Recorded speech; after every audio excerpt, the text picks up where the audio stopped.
안녕하세요. 구명모 법무사입니다. 집을 보유한 상태에서 개인 회생을 할 경우 이 집을 담보로 대출을 받았다면요. 매각을 하거나 보유하거나 경매로 처분을 하는 것, 이 셋 중 하나를 선택해야만 합니다.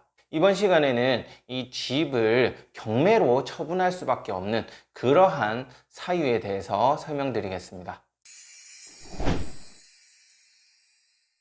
내가 살고 있는 집에 담보대출이 있을 경우 개인회생을 하게 되면 무조건 경매로 처분할 수 없는 그러한 경우가 있는데요. 경매로 처분을 할 수밖에 없는 경우는 집값이 담보대출금보다 더 떨어진 경우예요.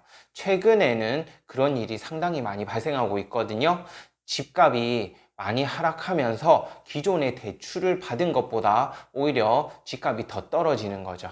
집을 담보로 대출을 받는데 어떻게 집값이 대출금보다 더 떨어질 수 있는가 의아하게 생각하실 수 있는데요. 당연히 처음에 대출을 받을 때는 집값보다는 조금 더 적게 대출이 나올 수밖에 없지만 최근처럼 이렇게 집값이 많이 떨어지는 경우에는 오히려 대출금보다 집값이 더 하락하는 그런 일이 종종 발생하고 있거든요. 예를 들어 설명드릴게요. 2021년에 집값이 상당히 많이 폭등했었죠. 이때 5억 하던 집이 10억까지 오르곤 했습니다. 따라서 5억 하던 집에서는 안 나오던 대출인 10억으로 집값이 오르니까 나오게 된 거예요. 따라서 10억짜리 집을 담보로 8억을 그 당시에 대출을 받았는데 올해는 집값이 상당히 많이 떨어졌죠. 그렇게 되면서 대출금인 8억보다 오히려 집값이 더 떨어진 경우, 7억이나 6억까지 떨어진 경우, 이 상태에서 개인회생을 신청하게 되는 경우에는 이 집은 무조건 경매로 처분을 해야 됩니다. 매각을 할 수도 없고요. 이 집을 보유하겠다 하면 보유하는 건 가능하지만 오히려 손해가 발생하기 때문에 보유하는 것도 권하지 않아요. 그 이유는 일단 매매를 해서 처분을 할 수가 없습니다. 왜냐하면 집값보다 오히려 대출이 더 많잖아요. 그 상태에서 집을 매매하게 되면 당연히 집을 담보로 대출받았기 때문에 근저당권 말소를 해야 되죠. 그 근저당권을 말소하려면 예를 들면 집을 6억에 팔았는데 대출이 8억이다. 그러면 2억 원이 모자라게 되잖아요. 그 2억 원을 갚아야만 근저당권이 말소되면서 집을 매각할 수 있는데 이렇게 2억 원을 더 줘가면서 집을 팔 이유는 없겠죠. 그리고 집을 보유하고자 하는 경우에도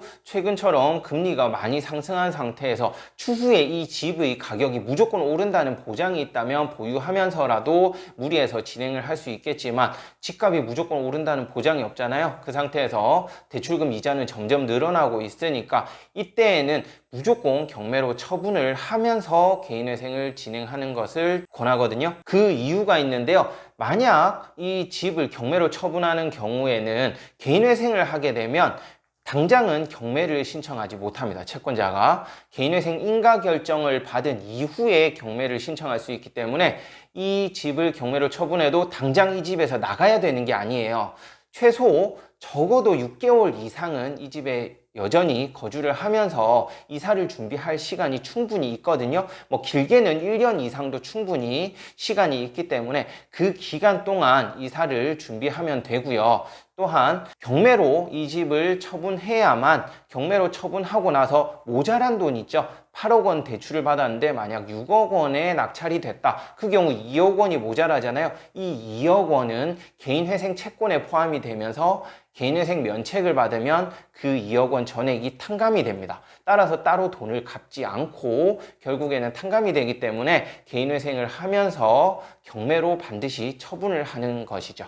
결론적으로 말씀드리면 현재의 집값이 집을 담보로 대출받은 금액과 거의 비슷하거나 또는 그것보다 더 낮은 경우에는 무조건 경매로 처분을 하면서 개인회생을 한다고 생각하시면 될 것 같고요. 만약 집값이 여전히 대출금보다는 훨씬 비싸다. 그 경우에는 집을 보유하거나 또는 스스로 매각을 하는 쪽으로 방향을 잡아서 개인회생을 신청하면 되겠습니다. 오늘 설명드린 부분에 대해서는 개인회생 상담을 하면 충분히 각 경우에 따라서 어떤 식으로 진행을 해야 되는지 설명을 드리고 개인회생 여부를 결정하면 되니까 상담을 할 때 현재 대출금과 집값이 어느 정도 되는지 말씀을 하시면 설명을 듣고 선택한 후에 진행을 할 수 있을 거예요. 네, 이번 시간에는 집을 경매로 처분해야만 하는 경우에 대해 설명드렸는데요. 이 영상 보시고 또 궁금한 사항이 있으시면 언제든지 문의 주시기 바랍니다.